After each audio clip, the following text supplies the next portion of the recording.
students, in the previous class we have studied about the light. What is light? We talk about the ray optics. Under this ray optics, the terms come reflection, refraction. Under reflection, we'll study about the reflection in a plane surface, reflection in a curved surface, which is called spherical surface, and under this glass slab, prism, Snell's law,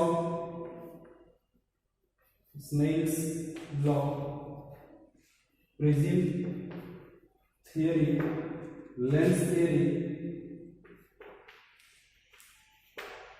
About these we will study under this chapter. This was the short syllabus, जिसमें से इसमें से reflection में से class 10th का कुछ topic clear होगा and बाकी 12th का टॉपिक क्लियर होगा reflection in a plane surface. This is a plane mirror. This is suppose a plane mirror of which one surface is polished. This is suppose a light ray coming from anywhere, any point. So this ray is called incident ray, and it will be reflected, making an angle. This angle will be called angle of incidence, angle I, and this will be called angle R. Angle I and angle R, and this is the normal. This is N. This is normal, which is at 90 degree. यहाँ पर ये 90 degree का, ये plane mirror से 90 degree का angle बना रहा है. नाउ यहाँ से दो लॉ के बारे में हमको जानने को मिलेगा, which is the angle I, that means angle of incidence, incident ray, reflected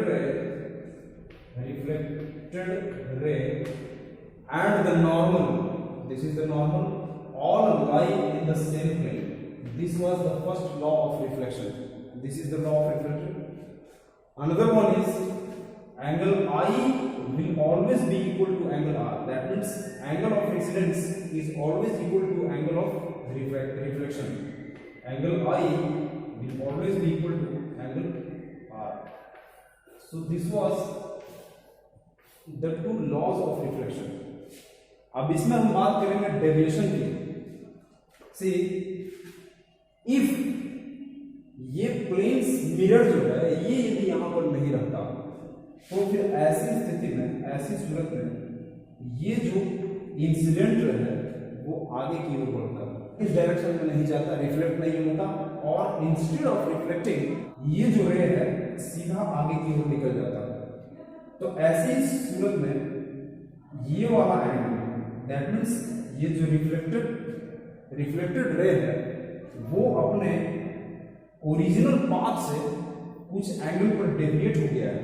So this will be called angle of deviation. This is represented by delta. So this is your angle of deviation.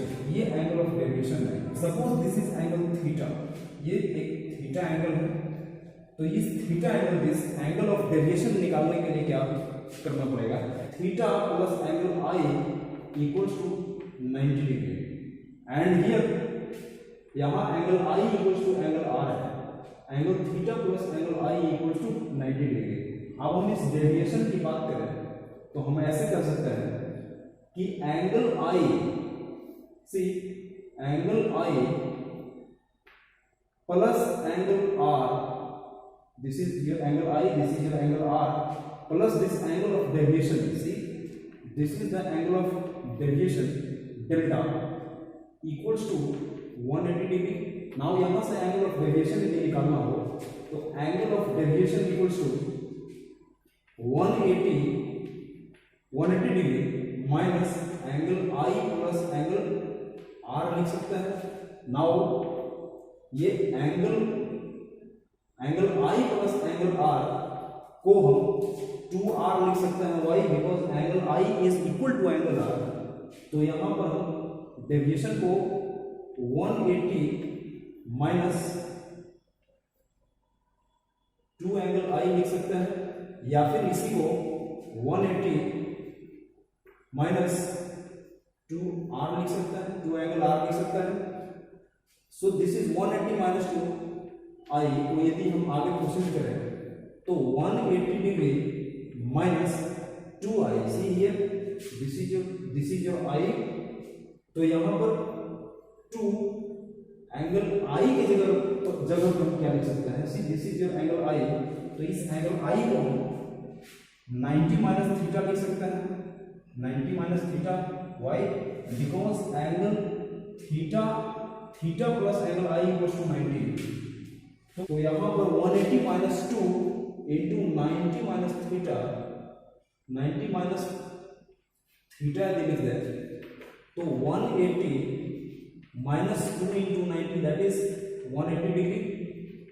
यहां से एक formula, हमें एक formula यहां से मिला, दूसरा formula हमको यहां से मिला, ये this is the another formula. So this was the angle of deviation and इसके ऊपर न्यूमेरिकल आएगा, हम आगे आपको बताएंगे। सबसे पहले इसको समझना ज्यादा जरूरी है। ओके।